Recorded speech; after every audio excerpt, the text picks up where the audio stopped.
안녕하세요. 원투펀치 오감축 시간입니다. 자, 오늘도 한준 해설위원과 함께 이제 오감축의 또 진정한 재미를 원투펀치를 통해서 보여드리도록 하겠습니다. 안녕하십니까? 네, 안녕하세요. 네, 사실 저희가 뭐 아시안컵 때 얘기를 드렸지만 아시안컵 기간 때는 이제 아시안컵 얘기를 좀 어쩔 수 없다 보니까 오감축 시간에 좀 진행을 했고, 이제 아시안컵 좀 끝나면 저희가 오감축 시간에 여러분들이 정말 흥미진진한 주제를 좀 말씀해 드리겠다 했는데 이제 그 시간이 왔습니다. 자, 이제 원투펀치 오감축 시간을 통해서 이제 재밌는 이슈, 뭐 흔히 표현해서 떡밥을 던져드리고 떡밥을 회수하고 또 이런 재밌는 얘기들을 좀 해보도록 하겠습니다. 뭐 많은 축 팬들이 이미 알고 계신 것처럼 이제 흔히 표현하는 이제 선수 줄 세우기, 이 티어 리스트라고 해서 뭐 여러 가지 좀 한준희 위원님이 이스타와 타 채널과 함께 뭐 협업을 하셨는데, 그 중에서 또 많은 화제를 불러 모았던 게 베컴, 예, 네. 그리고 피레스, 이 네. 윙어 부분이었어요. 베컴 피레스도 그런데 이제 제가 나중에 저는 그 이스타 TV 티어리스트 중에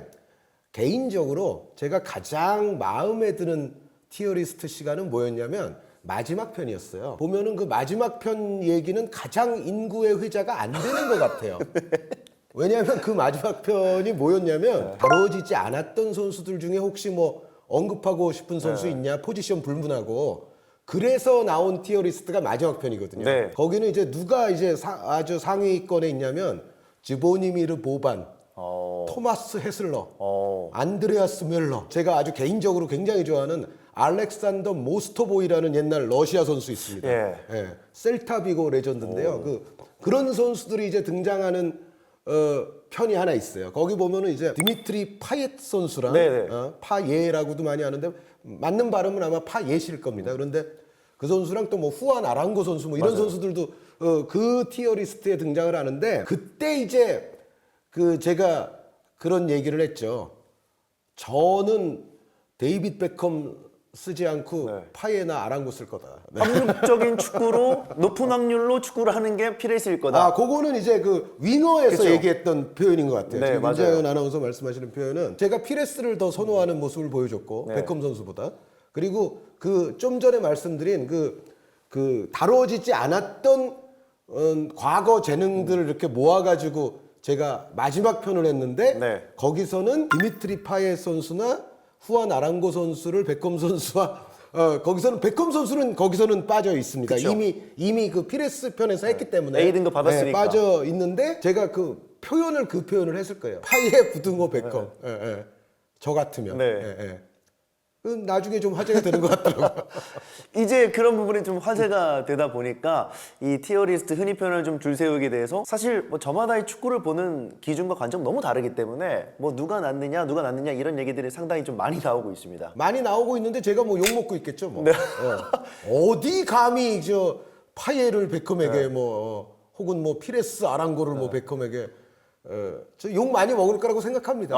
그런데 뭐 티어리스트라는 거를 할 때 제 말이 정답이라고 이야기를 한 적이 없어요. 맞아요. 오히려 정답이 아니니까, 그리고 이게 정답이 없는 거니까 다들 각자 좀 생각을 하시고 또 재미있는 의견들 뭐 많이 말씀하셨으면 좋겠다라고 얘기했지, 이게 정답이니까 이것을 따라야 돼 밑줄 쫙, 저는 그런 얘기를 한 적이 없어요. 오히려 주관적이라는 표현을 그 어떤 방송보다 굉장히 많이 쓰셨죠. 그렇죠. 이거는 제 개인의 생각이고, 그러니까 우리가 좀 사고의 다양성, 그게 좀 사회에 저는 필요한 것 같고, 너무 그러니까 획일화된 뭐 교육하지 말아야 된다 하는데 그 말들을 다들 알아요. 아, 획일성은 나쁜 거야. 다들 아는데 실제로 보면은 본인의 의견과는 다 획일적으로 같을 거를 요구하시는 그런 견해들이 많으신 것 같아요. 아, 내 얘기가 정답이다 이런 느낌. 네, 좋아하는 분들이 많죠. 그렇죠. 내 얘기가 있으면 이걸로 그냥 획일화돼야 돼. 더 이상의 뭐 다른 견해는 필요 없어. 안 들어.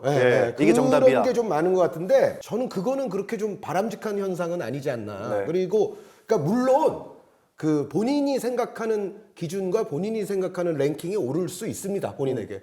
그건 저도 마찬가지로 인정을 하는 바인데, 저 사람은 저럴 수도 있구나 라는 정도로 그냥 넘어가는 게 어떨까. 좀 관대하게. 저도 그 정도는 알죠. 그러니까 베컴 선수와 예를 들어 오늘 가장 대표적으로 파이에 선수를 가지고 합시다.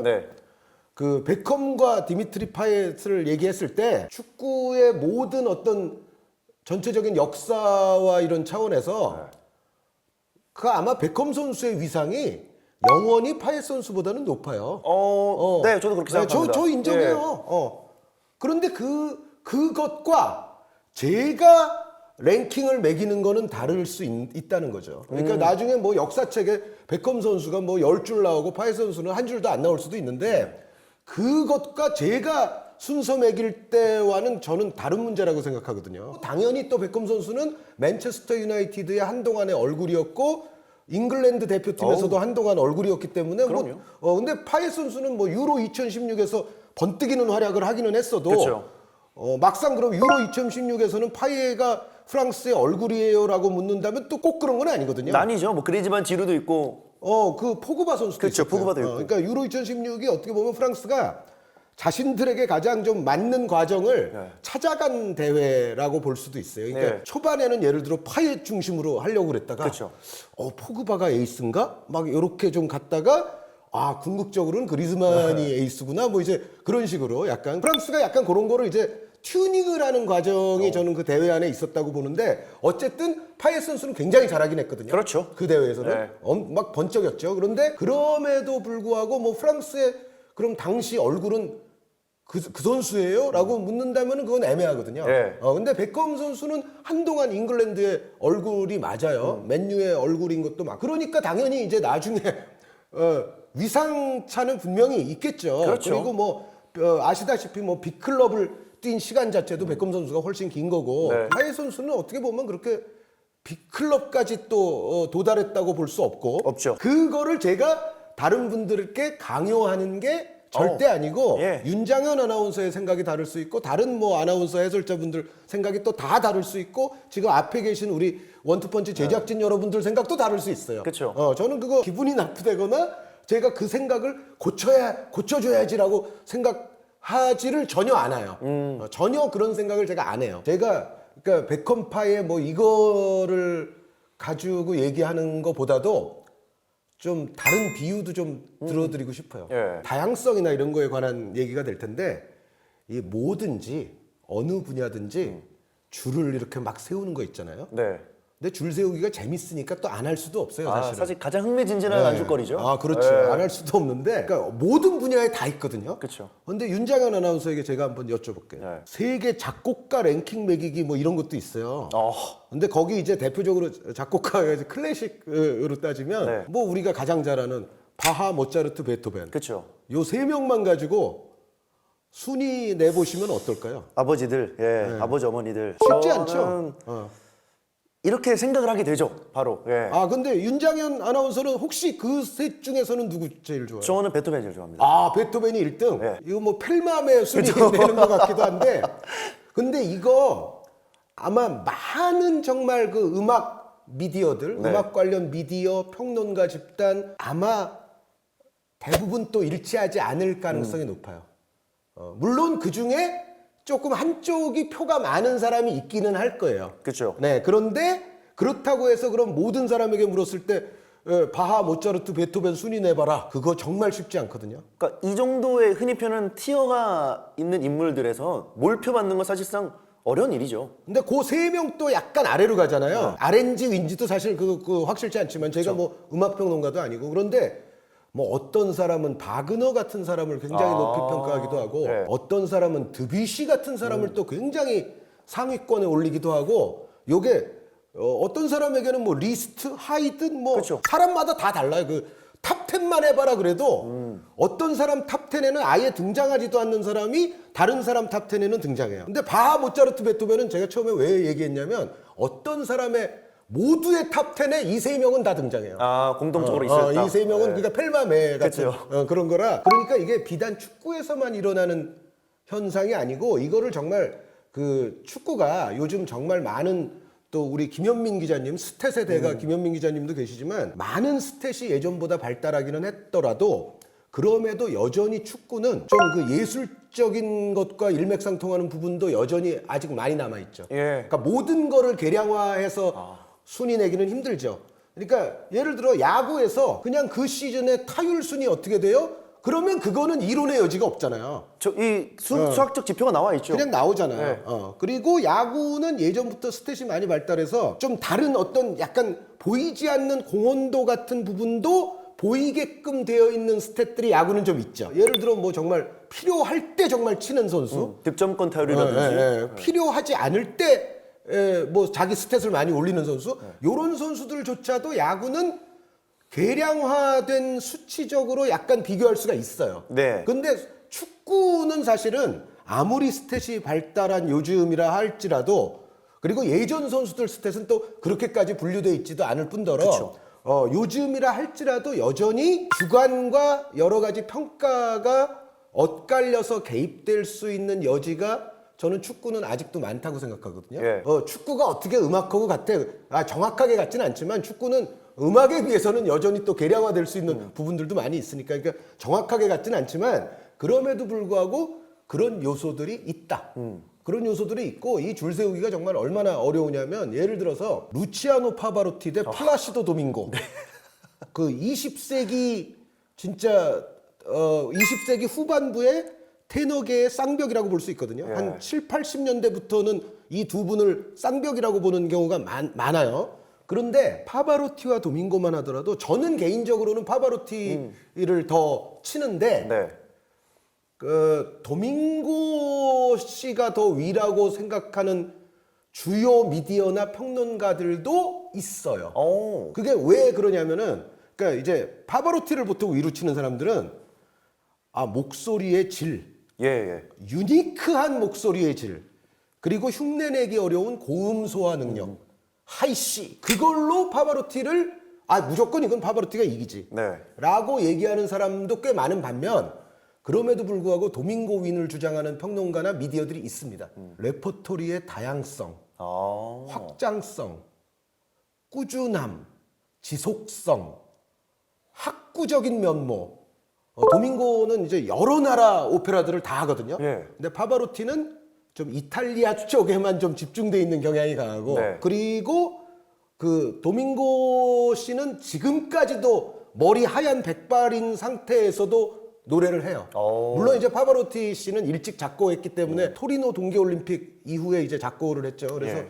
그 뭐 우리가 그 이후에는 들을 수 없는 부분도 있지만, 근데 도밍고 같은 경우에는 지금까지도 좋은 소리를 내고 있거든요. 할아버지신데 엄청난 꾸준함이네요. 그 지속성과 이른바 축구에서 말하는 누적 아닙니까? 그쵸.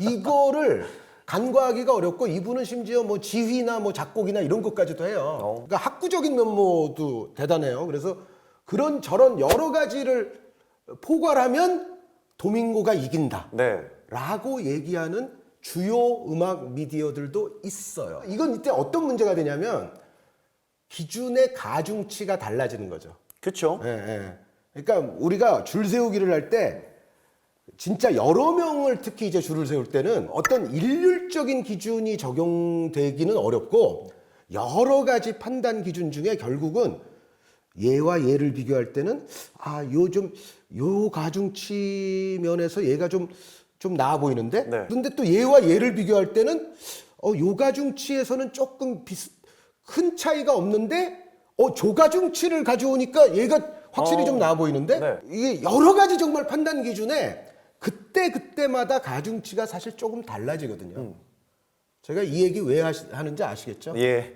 그러니까 예를 들어 축구에서도 정말 100명의 선수가 있을 때 한 가지 정말 하나의 명쾌한 기준을 가지고서 1위부터 100위까지 낼 수 있으면 좋겠죠. 근데 그렇게 될 수 있는 건 아까 말한 야구의 타율 같은 거밖에 없어요. 뭐 득점왕이라든지 뭐 발롱도르 순위라든지 이런 나와 있는 지표들이죠. 발롱도르 순위 같은 건 뭐 탄 개수대로 하면은 뭐 나오는 거죠. 그냥 네. 산술적으로. 그런데 그런 거 말고는, 근데 우리가 이제 이른바 티어리스트 뭐 선수 랭킹 이럴 때 그거는 아니잖아요. 그쵸. 그거와 그게 같은 게 아닌데, 저를 좀 변호하는 것 같지만 어쨌든 그런 현상이 발생한다. 줄 세우기에 제가 본성에 대해서 좀 말씀드리고 싶은 게 있고, 두 번째는 팀의 본질에 대해서도 한번 좀 생각해 볼 필요가 있어요. 팀의 본질. 그러니까 우리가 우리 또 선수 출신 분들 이런 말씀 자주 하시거든요. 예를 들어 축구는 11명이 하는데 네. 한 사람의 능력치를 일로 봤을 때 어떤 팀은 11명이 모여서 13이 되는 팀도 있고 맞아요. 어떤 팀은 11명인데 8.5밖에 안 되는 팀도 있고 축구 역사를 보더라도 그런 일들이 많잖아요. 이게 과거에 뭐 투톱 얘기했을 때 1+1이 2가 되느냐 0이 되느냐 이런 비교 굉장히 많았었거든요. 그렇죠. 진짜 우리가 예를 들어 뭐 신기의 투톱이다, 뭐 절묘한 조합이다 이렇게 평가를 하는 그 축구사의 투톱들은 1+1이 거의 뭐 4, 5가 맞아요. 되는 그런 투톱들이거든요. 네. 팀이란 게 그런 거죠. 특히 축구는 정말 11명, 크게 보면은 뭐 후보 선수들 뭐 전체 엔트리까지 포함하는 정말 20여 명이 하는 스포츠라고 볼 수 있잖아요. 그쵸. 이거는 다른 어떤 종목들 이상으로 조화와 시너지가 중요한 거예요. 그거는 뭐 다들 인정하시죠. 네. 그러면 팀이 굉장히 훌륭한 팀, 위대한 팀, 강력한 팀이 있는데 그 강력한 팀의 멤버 하나하나가 그렇다고 해서 다 엄청난 티어의 엄청난 위대한 선수들이냐? 저는 그렇게 생각 안 하죠. 11명의 베스트 11이 다 월드 클래스냐? 여기에는 저마다 의견이 분명히 있을 수 있습니다. 그렇죠. 네. 아니 11명을 다 월드 클래스 갖는 팀은 사실상 축구 역사상 거의 않죠? 쉽지 않고요. 예. 그러니까 아무리 뭐 로스 갈락티코스라고 해도 최소한 후보 3명은 들어와야 될 거 아니에요. 그쵸. 한 14~15명을 다 월드 클래스 갖는 팀이 있다? 그거는 정말 쉽지 않아요. 진짜 게임이죠, 그거. 네, 그건 예. 진짜 게임에서나 어떻게 그것도 운 좋아야 모아놓을 수 있는 이제 그런 구성이 될 텐데 역으로 정말 대단한 선수들이 모인다고 해서 그 팀이 정말로 엄청나게 강력하고 위대한 팀이 될까? 그것도 저는 노라고 대답할 수가 있어요. 그렇죠. 예, 오히려 예. 그 사례가 축구사에 더 많았죠. 그렇죠. 그러니까 로스 갈락티코스, 레알 마드리드 그 지단, 피고, 호나우두, 베컴, 라울, 카를로스 그 시절에 네. 일단 뭐 베컴 선수에게 좀 또 미안한 얘기지만 베컴 선수가 오면서 레알 마드리드는 트로피 기근에 시달렸죠. 그렇죠. 예, 그러니까 그때부터의 로스 갈락티코스는 조화가 그렇게 좋지는 않았다는 결론인 거잖아요. 그게. 네. 딴 거 가지고 또 예를 하나 들면 근데 이게 적합지 않은 예일 수는 있어요. 또 제가 음악평론가는 아니기 때문에 내가 이 상을 타는 게 정말 맞는 거야? 프리킥이라든가 크로스, 킥 능력은 오른발로 멀리 볼을 보낼 수 있는 그 절묘한 능력은 저는 역대 레벨이라고 생각을 하거든요. 베컴파의 얘기는 이제 안 해도 되겠죠? 네.